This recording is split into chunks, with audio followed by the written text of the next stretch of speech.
Good morning students. आज मैं आपको रचना के आधार पर शब्द के भेद बताऊंगी। पिछली कक्षा में, पिछली वीडियो में मैंने आपको उत्पत्ति के आधार पर शब्द के भेदों को बताया था। आज मैं रचना के आधार पर आपको बताऊंगी कि शब्द के कितने भेद होते हैं। सबसे पहले एक बार मैं और फिर से आपको बता दूं कि वर्णों के सार्थक समूह को शब्द कहते हैं। वर्णों के सार्थक समूह को शब्द कहते हैं और रचना के आधार पर शब्दों के 3 भेद होते हैं।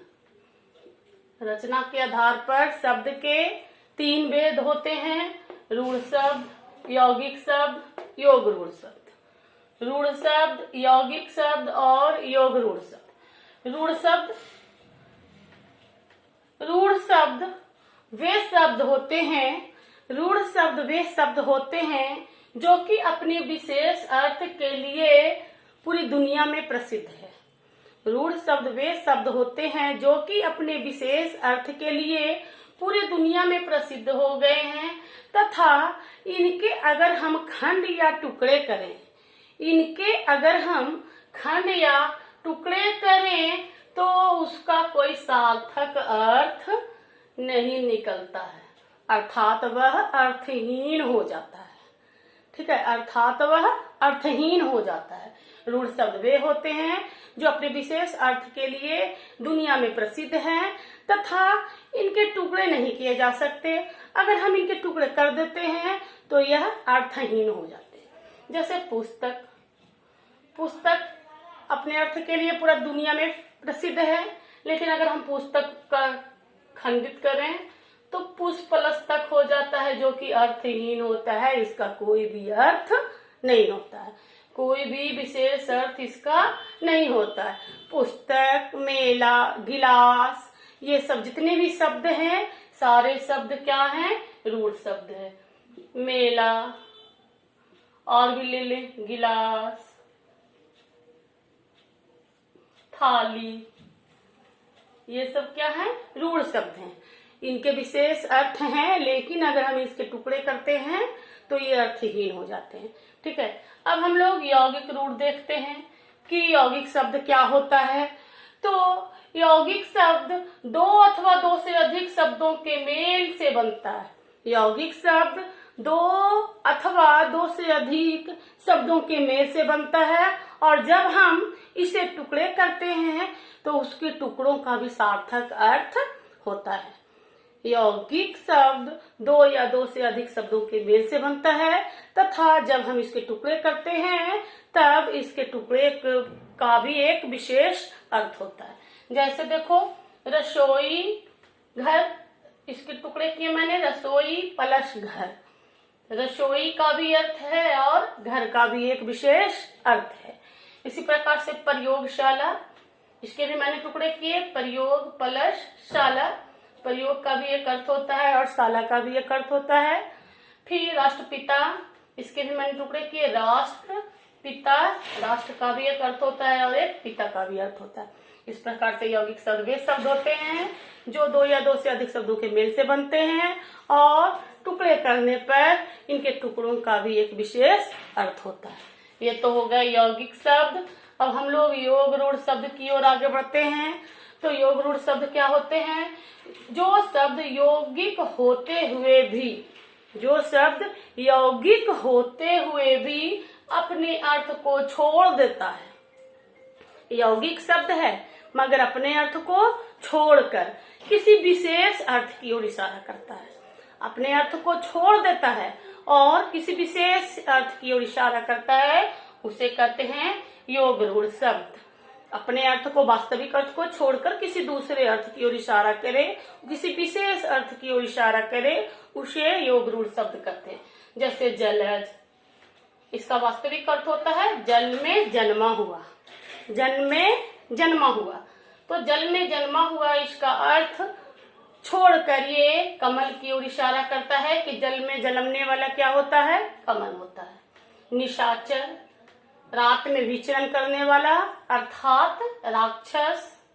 लंबोदर, लंबा उदर वाला, लंबा पेट वाला अर्थात गणेश। नीलकंठ, नीला कंठ वाला अर्थात शंकर भगवान। इस प्रकार से हम देख रहे हैं कि ये अपने वास्तविक अर्थ को छोड़कर किसी विशेष अर्थ की ओर इशारा कर रहा है। इस प्रकार से रचना के आधार पर भी हमने शब्द के भेदों को पढ़ लिए। अब मैं प्रयोग के आधार पर शब्द के भेद को बताने जा रही हूँ।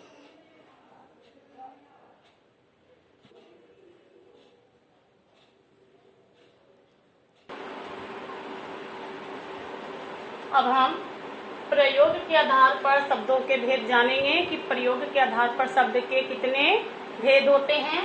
पहले आप इसको अच्छे से देख लें, ठीक है। तो प्रयोग के आधार पर शब्द के दो भेद होते हैं, विकारी शब्द और अविकारी शब्द। विकारी शब्द और अविकारी शब्द। विकारी शब्द वे होते हैं जो कि लिंग, वचन, कारक आदि के कारण परिवर्तित नहीं होते हैं। विकारी का मतलब होता है परिवर्तन। विकार यानी परिवर्तन। वे शब्द जिनमें लिंग, वचन, कारक आदि के कारण जिनमें लिंग, वचन आदि के कारण परिवर्तन आ जाता है। जिनमें लिंग, वचन आदि के कारण परिवर्तन आ जाता है उसे विकारी शब्द कहते हैं।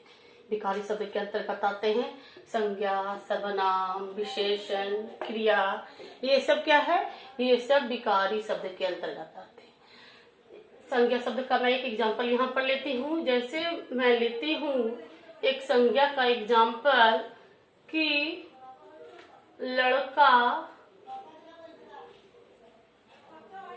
बाजार जाता है। यहाँ पर जब ये लड़का है, पुल्लिंग है, तब यहाँ पे जाता है, ठीक है। लेकिन अगर इसका हम लिंग परिवर्तन कर देंगे, अगर लिखेंगे लड़की, तो इसका क्रिया है जो परिवर्तित हो जाएगा। क्या हो जाएगा? लड़की बाजार जाती है। तो यहाँ पर देख रहे हैं कि लिंग के कारण इसके क्रिया में परिवर्तन हो रहा है। लिंग के कारण क्रिया, वाक्य की क्रिया है जो परिवर्तित हो रही है। तो इस प्रकार से ये विकारी शब्द हैं। लिंग, वचन और कारक आदि के कारण जिस क्रिया में परिवर्तन हो जाए, जिस क्रिया में परिवर्तन आए या तो जिस वाक्य में परिवर्तन हो जाता है उसे विकारी शब्द कहते हैं। जैसे अगर हम लोग वचन चेंज करेंगे, अगर बहुवचन लिखेंगे, यहाँ पर अगर लिखेंगे लड़के, बहुवचन कर दिया मैंने, लड़के बाजार, तो यहाँ पे क्रिया क्या हो जाएगा? जाते हैं। तो इस प्रकार से हम देख रहे हैं कि लिंग के अनुसार, वचन के अनुसार वाक्य की क्रिया क्या हो रही है? चेंज हो रही है। तो इस प्रकार से वे शब्द जिसमें लिंग, वचन, कारक आदि के कारण परिवर्तन आ जाता है वे विकारी शब्द कहलाते हैं। विकारी शब्द के अंतर्गत आते हैं संज्ञा शब्द, सर्वनाम शब्द, विशेषण शब्द और क्रिया शब्द। ये चारों विकारी शब्द के अंतर्गत आते हैं क्योंकि लिंग, वचन और कारक के कारण इनमें परिवर्तन आ जाता है। ये है जो परिवर्तित हो जाते हैं। जैसे यहाँ पर देखो संज्ञा लड़का का लड़की हो गया, फिर लड़के हो गए, तो यहाँ पर क्रिया देखो जाता से जाती हो गया, फिर जाते हो गए। तो इस प्रकार से लिंग, वचन और कारक आदि के कारण जिसे परिवर्तन आ जाता है उसे विकारी शब्द कहते हैं। और इसके अंतर्गत संज्ञा, सर्वनाम, विशेषण और क्रिया शब्द आते हैं, ठीक है। अब हम लोग अविकारी शब्द पढ़ेंगे। कुछ ऐसे शब्द होते हैं जिसमें लिंग, वचन और कारक के कारण परिवर्तन नहीं होता है। मीन्स नहीं विकारी, मीन्स विकार जिसमें परिवर्तन ना होना। तो ऐसे शब्द जिसमें लिंग, वचन, कारक के कारण परिवर्तन ना हो उसे अविकारी शब्द कहते हैं। अविकारी शब्द में आता है क्रिया विशेषण, संबंध बोधक, समुच्चय बोधक और विस्मयादि बोधक। क्रिया विशेषण, संबंध बोधक, समुच्चय बोधक और विस्मयादि बोधक। एक क्रिया विशेषण का मैंने एग्जाम्पल लिया यहाँ पर कि जैसे मैं लिखती हूँ कि वह धीरे धीरे चलता है, ठीक है। वह धीरे धीरे चलता है। जब सर्वनाम को मैंने चेंज किया कि वे दोनों धीरे धीरे धीरे धीरे चलते हैं। तो यहाँ पर हम देख रहे हैं सर्वनाम चेंज हुआ, क्रिया चेंज हुआ, लेकिन बीच का जो क्रिया विशेषण है उसमें कोई भी परिवर्तन नहीं आया। कोई भी परिवर्तन नहीं आया, चाहे एक वचन हो, चाहे बहुवचन हो, चाहे स्त्रीलिंग हो, चाहे पुल्लिंग हो, धीरे धीरे में परिवर्तन नहीं हुआ। इसका मतलब है जो क्रिया विशेषण शब्द होते हैं उसमें परिवर्तन नहीं होता। तो क्रिया विशेषण है जो अविकारी शब्द के अंतर्गत आते हैं। उसके बाद संबंध बोधक, समुच्चय बोधक, संबंध बोधक के, कारण के, चलते, ये सब में भी परिवर्तन नहीं होता है। विस्मयादि बोधक, विस्मयादि बोधक जैसे हाय हाय वह बुढ़िया मर गई, ये सब में भी हाय हाय, उफ, शाबाश, ये सब में भी परिवर्तन नहीं होता है। तो क्रिया विशेषण संबंध बोधक, समुच्चय बोधक और विस्मयादि बोधक है जो अविकारी शब्द के अंतर्गत आते हैं। इस प्रकार से मैंने आपको विकारी शब्द, अविकारी शब्द के बारे में भी बताया। आपको अगर ये सब अच्छे से समझ में आ गया हो तो मेरे वीडियो को सब्सक्राइब और लाइक जरूर करना। धन्यवाद।